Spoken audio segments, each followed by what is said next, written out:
बचाने के लिए 142 करोड़ देश की जनता को नकारा जा रहा है। आप क्या कर रहे हैं? आपकी जिम्मेदारी क्या है? किसी को नहीं छोड़ा इस सरकार ने।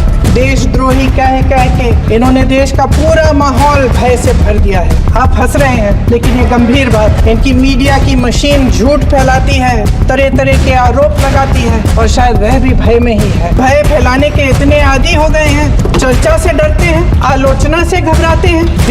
कई दिनों से हम मांग रहे हैं कि चर्चा करिए, लेकिन चर्चा करने की हिम्मत ही नहीं है। ये देश कायरों के हाथों में ज्यादा देर तक कभी नहीं रहा। देश देख रहा है कि एक व्यक्ति को बचाने के लिए 142 करोड़ देश की जनता को नकारा जा रहा है। सारे बिजनेस, सारे संसाधन, सारी दौलत, सारे मौके एक ही व्यक्ति को सौंपे जा रहे हैं।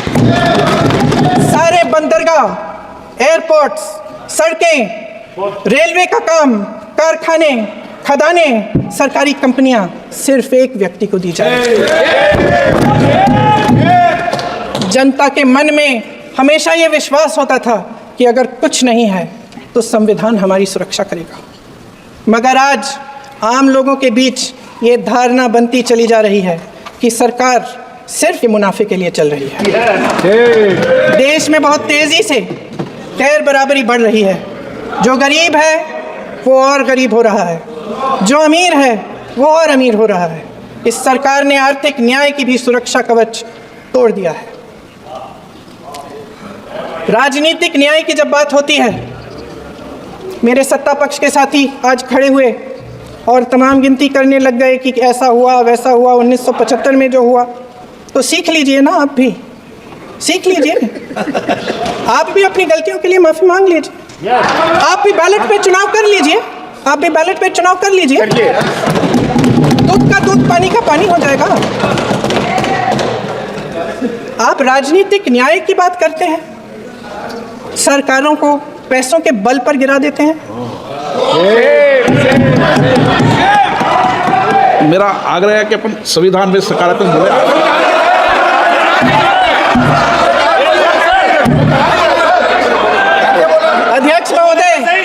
अध्यक्ष महोदय, सत्ता पक्ष के हमारे साथी ने एक उदाहरण दिया उत्तर प्रदेश की सरकार का, तो मैं भी एक उदाहरण दे देती हूँ। महाराष्ट्र की सरकार का मैं भी एक उदाहरण दे देती हूँ। हिमाचल की सरकार को तोड़ने की कोशिश किसने की? पैसों के बल पे की। गोवा की सरकार, तमाम उदाहरण है।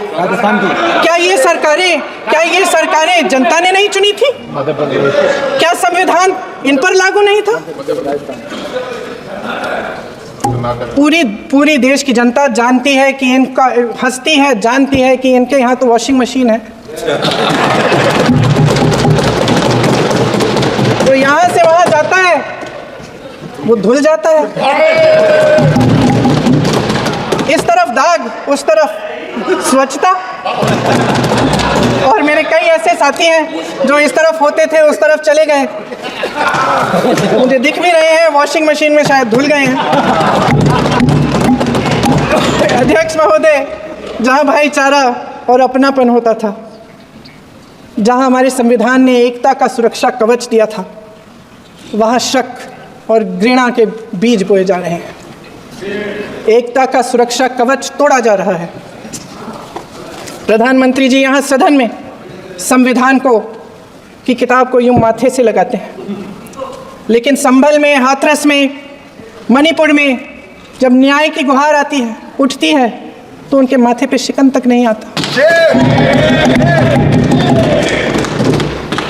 शायद समझ नहीं पाए हैं कि भारत का संविधान संघ का विधान नहीं है। भारत के संविधान ने हमें एकता दी, हमें आपसी प्रेम दिया।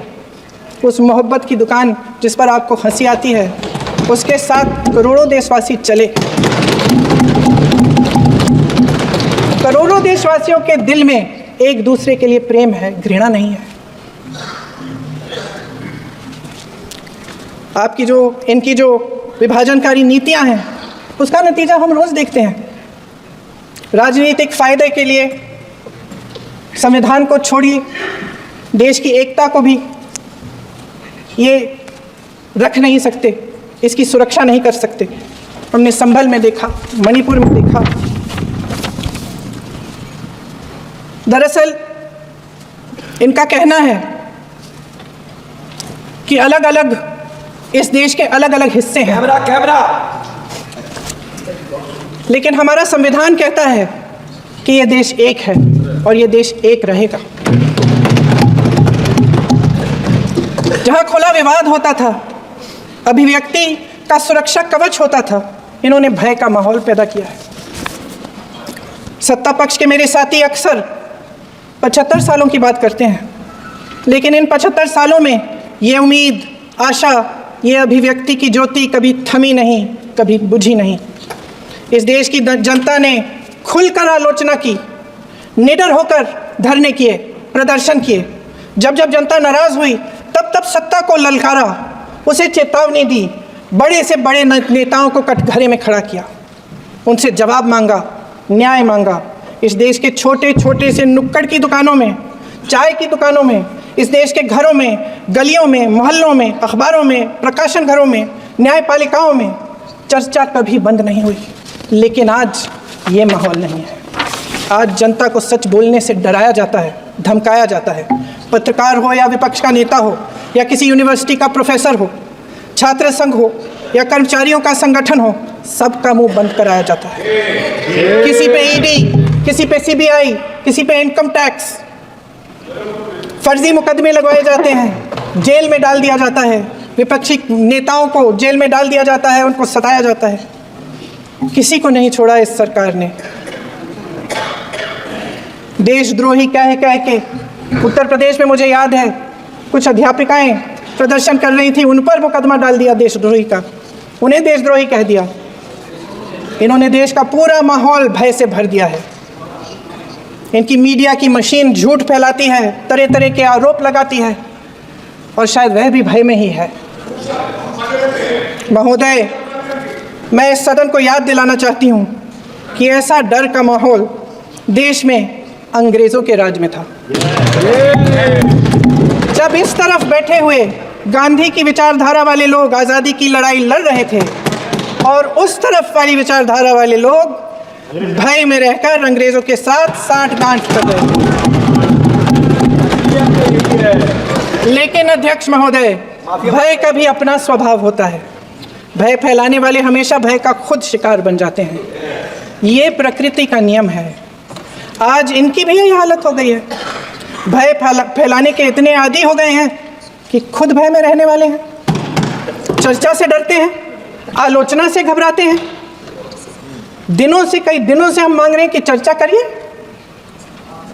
लेकिन चर्चा करने की हिम्मत ही नहीं है।